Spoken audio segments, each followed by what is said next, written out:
Bonjour à tous, bienvenue à tous, comme chaque jour, à la session d'analyse post-marché du marché indien. Ceci est la session d'analyse post-marché, où nous examinons le marché indien après la clôture du Nifty et du Bank Nifty pour voir, où nous avons observé l'intérêt des acheteurs, où nous avons observé l'intérêt des vendeurs. Sur le point d'impression, où exactement se trouvaient les acheteurs et les vendeurs. Si vous êtes nouveau et souhaitez apprendre le flux de commandes et apprendre à bien utiliser GoCharting, vous pouvez rejoindre cette session en direct, tous les jours à 17 heures. Le lien de cette session en direct est téléchargé sur Goldchart, YouTube de GoCharting, désolé, Discord et la communauté Telegram. De plus, si vous utilisez GoCharting, à ce moment précis, une notification apparaît sur le côté droit. Vous pouvez également rejoindre ici tous les jours. Ceci est le lien du webinaire, au cas où vous manqueriez le webinaire. Vous pouvez le regarder le soir. Sur la chaîne YouTube officielle de GoCharting, nous avons ouvert nos chaînes dans presque toutes les langues. Ces vidéos sont téléchargées sur toutes ces chaînes. Dans la langue respective de la chaîne, vous pouvez également les regarder là-bas. D'accord. Donc, maintenant, regardons le Nifty. Jetons un coup d'œil au niveau du profil de volume pour voir quels étaient les niveaux des profils de volume des dernières sessions d'hier. D'accord, la journée d'hier était entièrement haussière. Cela signifie qu'il y a eu un mouvement de rallye à la hausse de 450 à 500 points, c'est-à-dire la dernière session de trading de la semaine dernière. En ce qui concerne la journée d'hier, le profil de volume a donné ici cette confirmation. Quelle était la confirmation? Il y avait une zone profonde et une note de volume ici aussi. Il y avait une zone importante ici et une note de volume ici aussi, et c'était également une zone des sessions des 3 derniers jours. Donc, à notre avis, nous avons marqué ces 3 éléments d'accord et du côté supérieur. Il y avait également un swing haut selon l'action des prix. En effet, de plus, si nous appliquons le profil de volume ici et regardons ce swing haut et bas, cela identifie exactement la même zone de retournement. Nous avons marqué cette zone de retournement et même si ce n'était pas selon le profil de volume, une belle action des prix était également suivie ici et le profil de volume fournissait aussi une très belle confirmation. Donc, c'était les niveaux pour la session d'aujourd'hui. D'accord, pour l'instant. Sur ces mêmes niveaux, nous allons voir comment le marché d'aujourd'hui nous a donné des confirmations dans le footprint. Le volume du marché d'aujourd'hui était très contrôlé et le footprint nous a donné de très belles confirmations. D'accord, la NSE a révisé la taille de son tick. Donc, si vous utilisiez 180 auparavant, essayez d'utiliser 90 une fois. Ce que je veux dire, c'est que quiconque utilisait, par exemple, 200 ou 300, réduisez la taille de votre tick. De moitié pour une fois, d'accord? Cela vous apparaîtra comme avant, sinon, allez ici. Allez dans les paramètres. Beaucoup de gens vont sur quel flux de commande, cliquez ici sur Auto. Cela signifie que maintenant, comme vous le faites avec le graphique fera un zoom avant ou arrière en conséquence. Il y a beaucoup de chiffres maintenant, c'est difficile à lire, donc nous allons faire un zoom arrière. Regardez, maintenant c'est bien visible.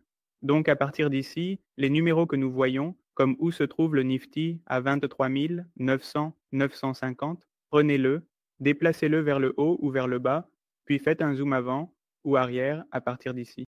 La taille de votre tick s'ajustera automatiquement en fonction de votre écran. D'accord? Avant de lire l'empreinte, nous devons savoir ce qu'est le delta. D'accord? Alors qu'est-ce que le delta? En termes simples, le delta est la différence entre l'acheteur et le vendeur. Qu'est-ce que le delta? Le delta est la différence entre l'acheteur et le vendeur. Par exemple, nous choisissons la première bougie Sur le côté droit de l'empreinte, nous avons les acheteurs et sur le côté gauche, nous avons les vendeurs. D'accord, donc j'ai additionné les vendeurs. Ici, nous avons pris un chiffre rond d'un lac. Nous notons également les vendeurs avec un signe négatif. Et puis, sur le côté droit, nous avons tous les acheteurs. Maintenant, j'ai additionné les acheteurs. Ici, nous avons un lac. 40 000. D'accord? Alors, quelle est la différence ici? 40 000. 40 000. Donc, ici même, delta nous a donné cette confirmation.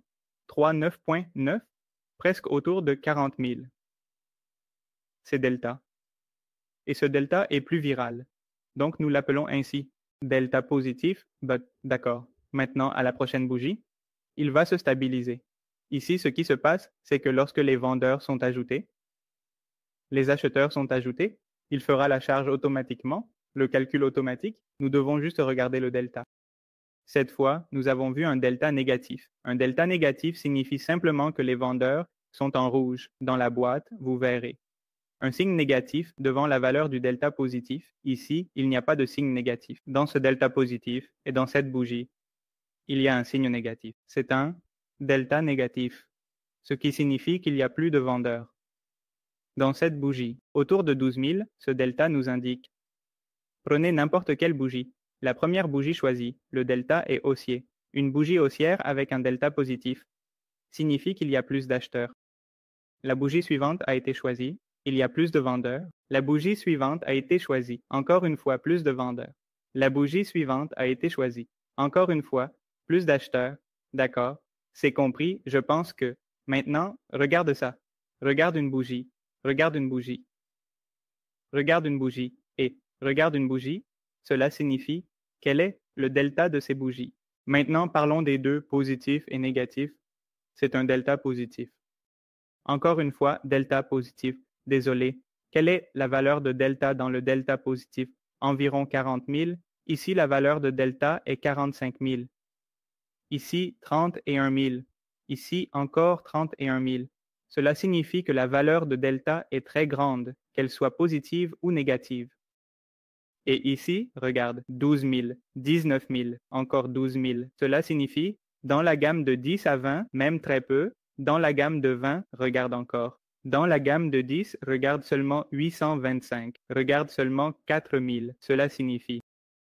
Il y a certaines bougies dont le delta est très élevé et certaines bougies dont le delta est très bas. Donc, pour les bougies dont le delta est élevé, il y a eu plus d'achats et de ventes. Et là où il y a plus d'achats et de ventes, c'est là que se trouvent les grands joueurs, les big players, d'accord. Et ce sont ces grands joueurs qui ont le potentiel de faire bouger le marché. Et pour les bougies dont le delta est très bas, il n'y a pas autant d'achats et de ventes solides à l'intérieur de ces bougies. D'accord. Alors quelle est la meilleure option à suivre? Là où les grands joueurs sont présents, là où il y a de grandes transactions, comme 25, 30, tout delta de bougies au-dessus de 30. Nous allons observer ces bougies pour voir ce qui se passe.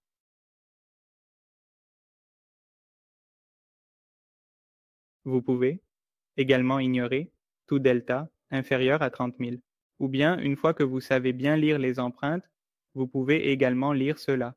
Regardez, tout le monde sait que le point de contrôle d'hier et le volume étaient notés.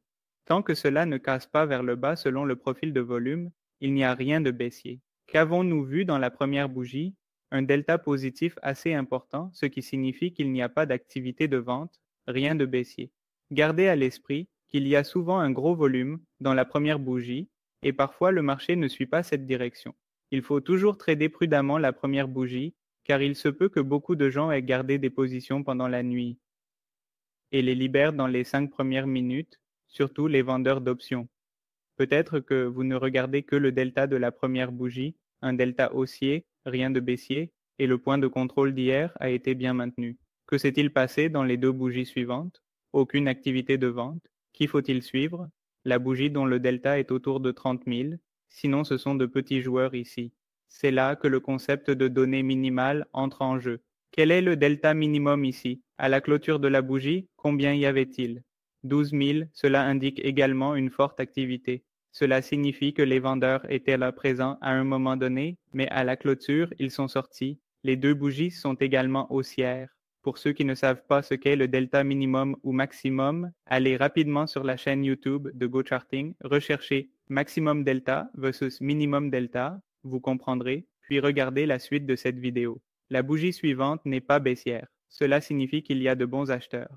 Il y a eu des ventes, mais encore une fois, les acheteurs ont combiné le delta minimum et le delta, et jusqu'à 4h20, le Nifty a maintenu le point de contrôle d'hier, et aucun vendeur n'était intéressé, ce qui signifie que c'est haussier. C'est assez haussier. Considérez cela. Il y a un concept appelé épuisement des ventes, ce qui signifie que les vendeurs disparaissent, et lorsque le marché maintient un support, un bon mouvement à la hausse peut être observé. Cela signifie que les vendeurs se lèveront au-dessus du support du marché, c'est une probabilité. Un signal haussier a été montré en maintenant le point de contrôle. Il n'y avait pas de vente, pas de problème. Regardez à nouveau, un delta au-dessus de 30. Et ici, encore, les données, au-dessus de 30. Ce qui s'est passé dans cette bougie, c'est qu'il y a eu un grand achat, que dit le delta, hey, il y a eu un grand achat de la part de Ford. Maintenant, nous allons examiner l'empreinte de cette bougie. Le delta a indiqué quel côté de l'achat important est le virus, du côté droit, et maintenant du côté droit. Nous avons ces 4 activités d'achat. Parmi ces 4 activités d'achat, quelle est la plus grande activité d'achat? C'est celle de 53 à 37. D'accord. Marquez cela.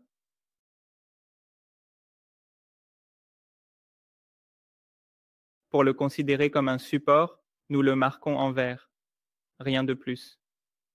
Là où l'achat le plus important a eu lieu. J'ai seulement marqué ces ordres-là. Dans la bougie suivante, y a-t-il eu une quelconque activité de vente?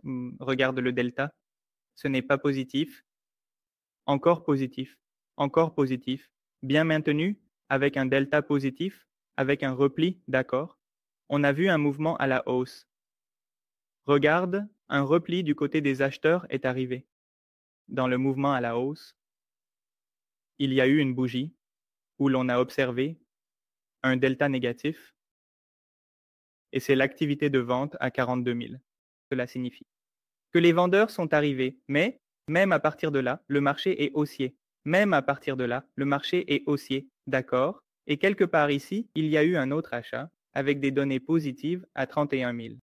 Donc, tant que le marché ne casse pas cette zone d'achat. Cela signifie, comprenez simplement que lorsque nous étions sortis ici, tant que cette zone de virus ne se casse pas vers le bas, aucune tendance baissière n'a été observée. Il y a eu des ventes, notez qu'il y a eu de bonnes ventes. Mais qu'est-ce qui s'est passé ici? Regardez, ici maintenant. Dès que le marché est arrivé ici, toutes les ventes sont passées en delta positif. Encore une fois, très peu de delta négatif. Et regardez, ce delta positif plus grand que ce delta négatif.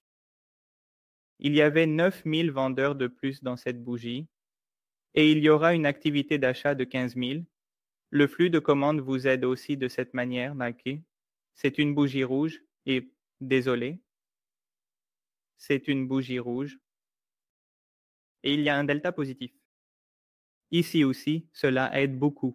Encore une fois, cela a tenu, aucune activité de vente n'a été observée. Cela a tenu pendant 10 minutes.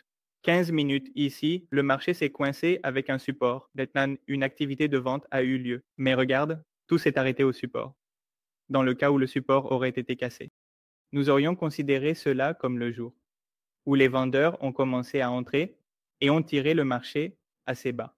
Mais non, dès que cela est arrivé dans la zone des acheteurs, les vendeurs ont disparu. Ici, encore une fois, une autre zone a été bien maintenue. Encore un autre mouvement.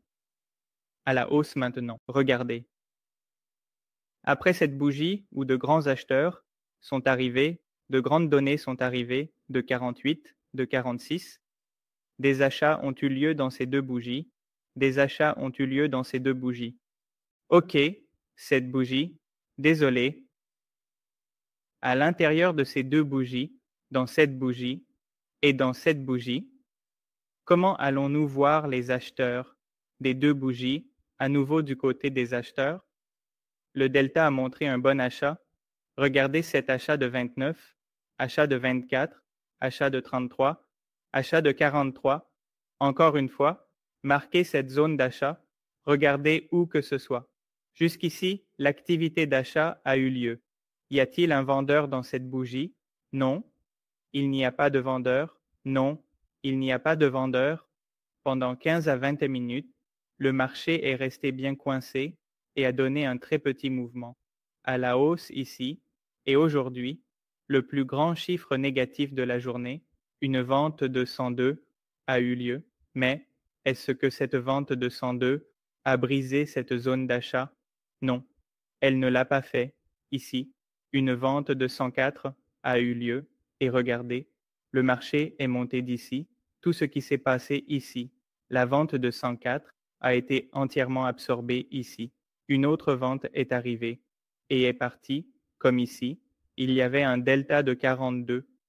Désolé, de 31 dans cette bougie et une vente de 42 est arrivée ici. Une vente de 104 est arrivée et puis le marché n'a pas pu briser les zones où l'achat avait eu lieu.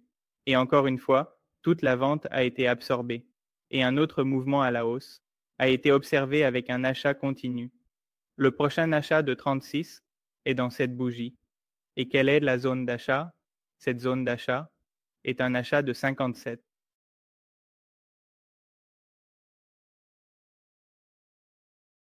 Encore une fois, le marché n'a pas pu maintenir ce niveau, il s'est coincé ici, et il n'y avait pas vraiment de raison de partir, car la résistance se tient ici, que nous avions identifié en marquant les hauts et bas précédents avec le profil de volume. D'accord? Encore une fois, il s'est installé ici et a pris un rejet, puis a montré un mouvement à la hausse. Si nous regardons la conclusion globale du Nifty aujourd'hui, qu'avons-nous observé? Tout d'abord, nous avons vu une exécution de vente dans les 4 premières bougies, ce qui est une faiblesse, et où avons-nous vu cette exécution de vente? Au-dessus de la zone de résistance d'hier, au-dessus du nœud de volume. Ensuite, dans cette bougie, il y a eu une bonne tenue sans aucun intérêt de vente. Le mouvement à la hausse a été maintenu. Les vendeurs ont eu un peu de difficulté, mais dès que le marché est arrivé au support, tous les vendeurs sont partis, et encore une fois, le mouvement à la hausse est revenu, l'activité d'achat est revenue à tenue, et le mouvement à la hausse a continué toute la journée. Le Nifty était en tendance haussière, et à chaque tendance haussière, le flux d'ordre laissait sa super confirmation. C'était le Nifty d'aujourd'hui. Maintenant, regardons rapidement le Bank Nifty. Aujourd'hui, il n'y a pas eu autant de mouvements dans le Bank Nifty. C'était haussier, mais c'était plus latéral. Une fois, il y a eu un mouvement haussier, puis c'est devenu latéral. Voyons comment le flux d'ordre nous a aidés dans ce mouvement haussier. Regardez la première bougie.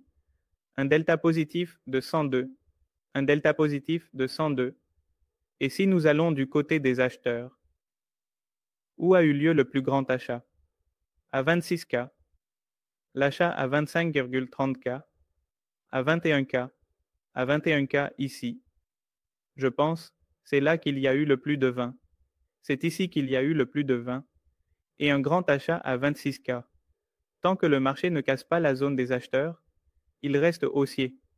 Dans aucune autre bougie, il n'y a eu d'achat aussi solide. Encore une fois, il a tenu sur le pullback. Regardez les données. Encore une fois, un delta positif de 13, de 5. Encore une fois, chaque bougie a un delta positif. Il n'y a rien du côté de la vente, rien du tout.